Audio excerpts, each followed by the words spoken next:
2024, the next election. This is life or death for this country in the literal sense. Why do I say this? Because the simple fact is, not only is the presidency of the United States on the line, but control of perhaps one of the most deadliest nuclear arsenals on the planet will be at the fingertips of that person who is elected the commander-in-chief. To help you understand what I mean, let's go straight to the beginning, shall we? This past weekend, I went to see Oppenheimer, the new movie directed by Christopher Nolan and starring Cillian Murphy as the title character of J. Robert Oppenheimer. By now, everyone knows what this movie is about, in case you've seen the previews, or if you're like me, you went to the movies and saw it on opening weekend. Now, forget the box office numbers and everything else. Focus on what the movie is about. The true story of the birth of the atomic bomb, one of the deadliest weapons mankind has ever had to create. We used the atomic bomb during World War II, and obviously I don't have to tell you what the results were. The Hiroshima and Nagasaki bombs.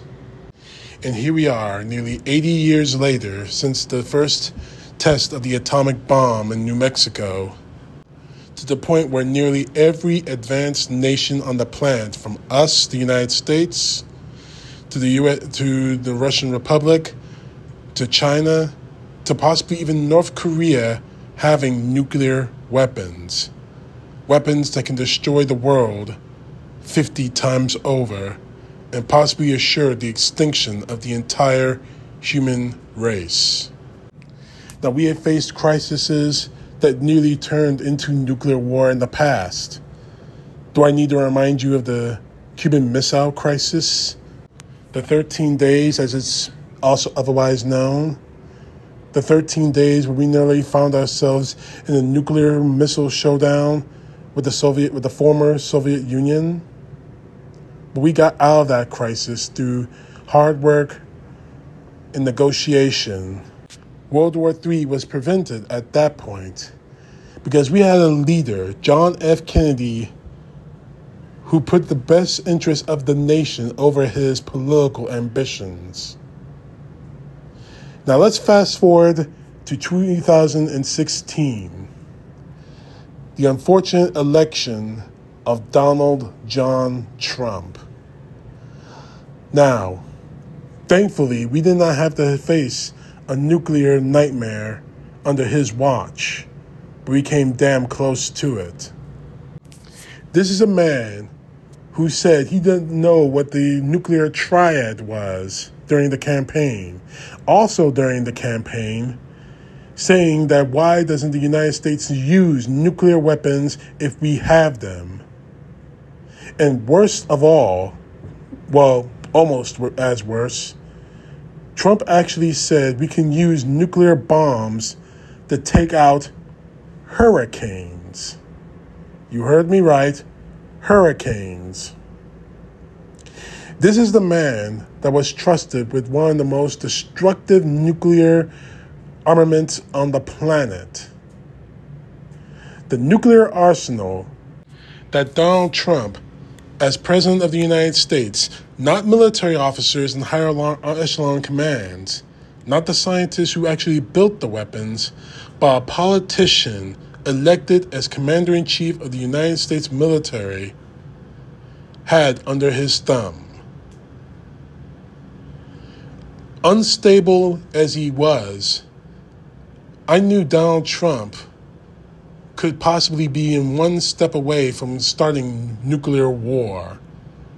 Not because we were pushed into it, not because of a retaliatory strike, but because he is completely and totally unstable.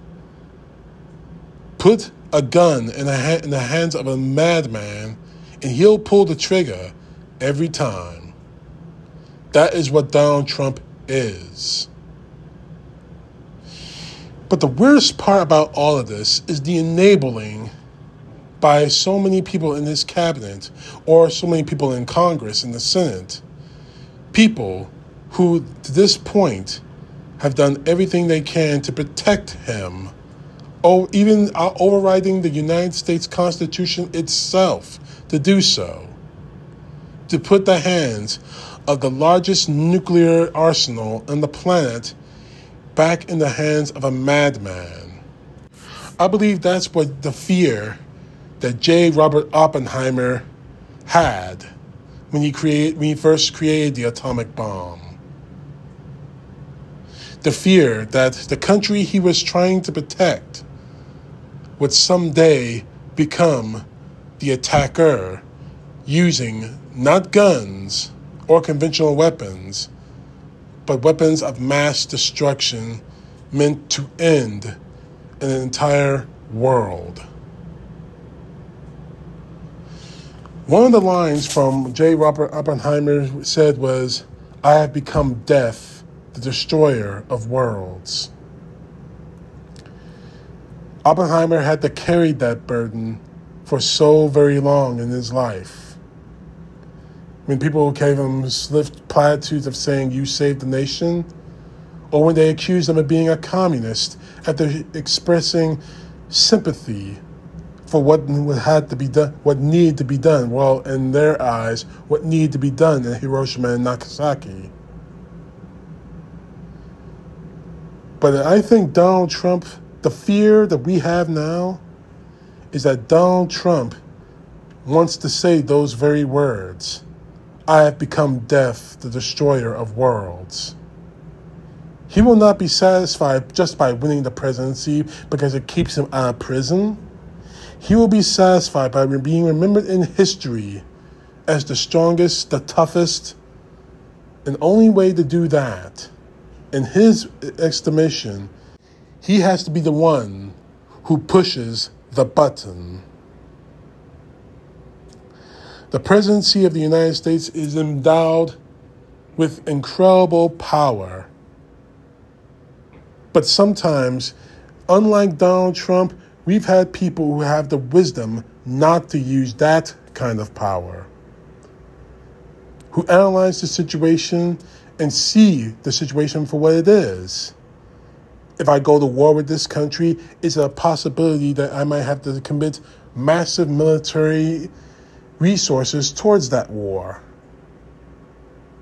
If I go to war with this nation, what's the blowback going to be for our own troops?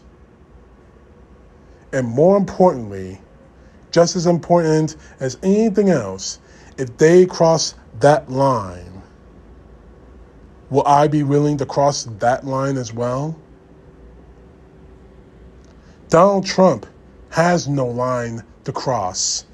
This man will do whatever it takes, no matter what, in order to keep that kind of power, even if it is at the expense of all life, not only in this country, but in this world.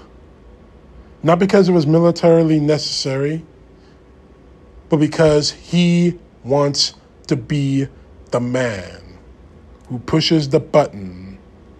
"I have become death, the destroyer of worlds." But we have a way, you and me, as American citizens, have a way of stopping that nightmare. The 2024 election is a stopgap to that nightmarish reality that Donald Trump wants to create. Don't count on the fact that he's being indicted in multiple cases.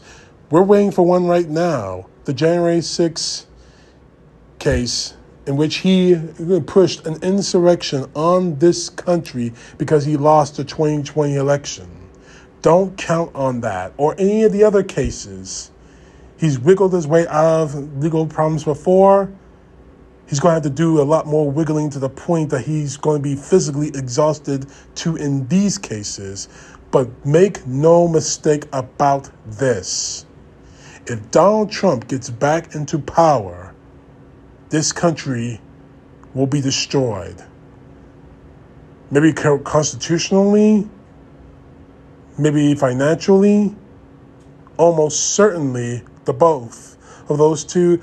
But with his megalomania and his ego that are completely and totally unchecked in this country, he will destroy this world, all because he wants to be the one to push the button.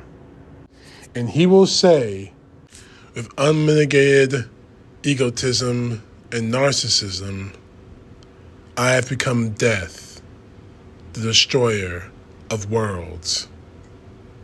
CTP, know the truth. God bless. Peace to the left, justice to the right.